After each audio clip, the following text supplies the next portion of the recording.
Tempo da Quaresma, sexta-feira, depois das cinzas. 3. Tempo de penitência. 1. O jejum e outras manifestações de penitência na pregação de Jesus e na vida da Igreja. 2. Contemplar a humanidade santíssima do Senhor na via sacra. Ânsia redentora. 3. A fonte das mortificações pequenas que o Senhor nos pede está na tarefa cotidiana. Exemplos: as mortificações passivas, importância do espírito de penitência na mortificação da imaginação, da inteligência e da memória. 1. Narra o Evangelho da Missa que os discípulos de João Batista perguntaram a Jesus: por que é que nós e os fariseus jejuamos com frequência e os teus discípulos não jejuam? O jejum era, naquela época, como é também hoje, uma manifestação do espírito de penitência. No Antigo Testamento, descobre-se com uma riqueza cada vez maior o sentido religioso da penitência, como um ato religioso, pessoal, que tem por termo o amor e o abandono em Deus. Acompanhado pela oração, serve para manifestar a humildade diante de Deus. Aquele que jejua volta-se para o Senhor numa atitude de dependência e abandono total. Na Sagrada Escritura, vemos as pessoas jejuarem e realizarem outras obras de penitência antes de empreenderem uma tarefa difícil, para implorarem o perdão de uma culpa, para obterem o fim de uma calamidade, para conseguirem a graça necessária para o cumprimento de uma missão, para prepararem-se para o encontro com Deus e etc. João Batista, conhecedor dos frutos do jejum, ensinou aos seus discípulos a importância e a necessidade dessa prática de penitência. Coincidia neste ponto com os fariseus piedosos e amantes da lei, que, como vimos, se surpreendem de ver que Jesus não incute nos apóstolos esse mesmo espírito. Mas o Senhor explica: podem os amigos do esposo afligir-se enquanto o esposo está com eles? O esposo, segundo os profetas, é o próprio Deus, que manifesta o seu amor aos homens. Cristo declara aqui, uma vez mais, a sua divindade, e chama aos seus discípulos amigos do esposo, seus amigos. Estão com ele e não necessitam de jejuar, mas quando o esposo for arrebatado, então jejuarão. Quando Jesus não estiver visivelmente presente, será necessária a mortificação para se poder vê-lo com os olhos da alma. Todo o sentido penitencial do Antigo Testamento não era senão a sombra do que viria a acontecer. A penitência, exigência da vida interior confirmada pela experiência religiosa da humanidade e também objeto de um preceito especial da revelação divina, a penitência adquire em Cristo e na Igreja novas dimensões, infinitamente mais vastas e profundas. A Igreja dos primeiros tempos conservou as práticas penitenciais segundo o espírito definido por Cristo. Os Atos dos Apóstolos mencionam celebrações do culto acompanhadas de jejum. São Paulo, durante o seu ingente trabalho apostólico, não se contenta com padecer fome e sede quando as circunstâncias o exigem. Acrescenta-lhes frequentes jejuns por iniciativa própria. E a Igreja sempre permaneceu fiel a essa prática penitencial, não só fixando os dias em que os fiéis deviam guardar esse jejum em cada época, mas também recomendando-o como ato de piedade, sob a orientação do sacerdote na direção espiritual. Mas o jejum é apenas uma das formas de penitência. Existem outras maneiras de mortificar o corpo, que devemos praticar e que nos facilitam, de certa forma, a conversão e a união com Deus. Podemos examinar hoje como é que vivemos o sentido penitencial que a nossa Mãe, a Igreja, deseja que tenhamos em toda a nossa vida, e de modo especial, neste tempo litúrgico.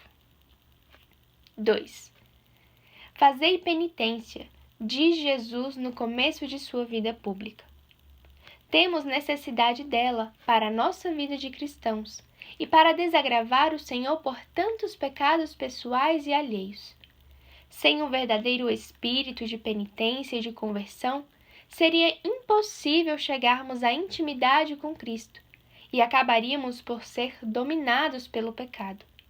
Não devemos fugir da penitência por medo, por achá-la inútil ou por falta de espírito de fé. Tens medo de penitência? Da penitência que te ajudará a obter a vida eterna? No entanto, não vês como os homens, para conservarem esta pobre vida de agora, se submetem às 1000 torturas de uma cruenta operação cirúrgica?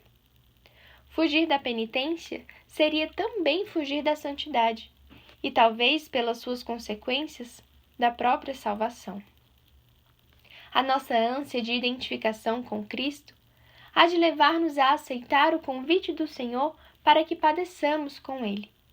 A Quaresma prepara-nos para contemplar os acontecimentos da paixão e morte de Jesus. E as sextas-feiras da Quaresma, que lembram especialmente a Sexta-feira Santa em que Cristo consumou a redenção, podem ser uma boa ocasião para meditarmos nos acontecimentos daquele dia, que se refletem tão bem na devoção tradicional da Via Sacra. Por isso, o conselho: a Via Sacra. Esta é que é a devoção vigorosa e substancial. Quem dera que te habituasses a repassar esses 14 pontos da paixão e morte do Senhor, todas as vezes às sextas-feiras. Eu te garanto que obterias fortaleza para toda a semana. Por meio dessa devoção, contemplamos a humanidade santíssima de Cristo, a quem vemos sofrer como homem na sua carne, sem perder a majestade de Deus. Podemos, assim, reviver momentos centrais da redenção do mundo e contemplar Jesus condenado à morte, que carrega a cruz e empreende um caminho que também nós devemos seguir.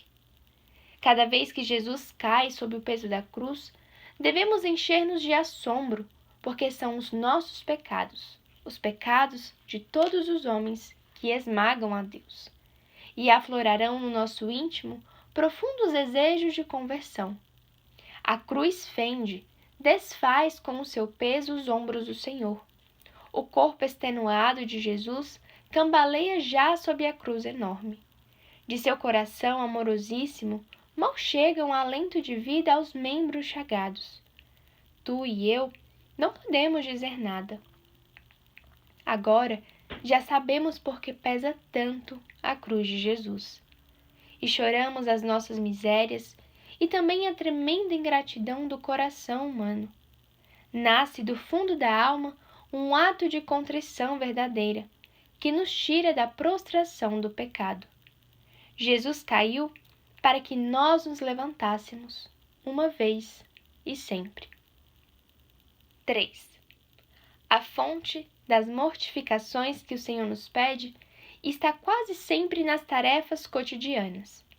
Muitas vezes essas oportunidades nascem com o próprio dia. Levantar-nos à hora prevista, vencendo a preguiça nesse primeiro momento, e estende-se ao longo das horas de trabalho e relacionamento. Mas para aproveitá-las, é necessário, antes de mais nada, seguir este conselho. Se de verdade desejas ser alma penitente e alegre, deves defender, acima de tudo, os teus tempos diários de oração íntima, generosa, prolongada. E hás de procurar que esses tempos não sejam quando calhar, mas a hora certa, sempre que te seja possível. Não cedas nestes detalhes. Sê escravo deste culto cotidiano a Deus, e eu te asseguro que te sentirás constantemente alegre. Além das mortificações chamadas passivas, que se apresentam sem as procurarmos, existem as mortificações que nos propomos e procuramos, e que se chamam ativas. Dentre estas, tem especial importância para o progresso interior e para conseguirmos a pureza de coração as mortificações que se referem aos sentidos internos. Em primeiro lugar, a mortificação da imaginação, evitando o monólogo interior, em que a fantasia corre à solta, e procurando transformá-lo em diálogo com Deus, presente na nossa alma em graça. Ou ainda, lutando por dominar essa tendência a remoer um acontecimento que parece ter nos deixado mal parados, uma pequena injúria, feita provavelmente sem má intenção, que se não reagirmos a tempo, o amor próprio e a soberba irão agigantando até nos tirarem a paz e enfraquecerem o esforço por viver continuamente na presença de Deus.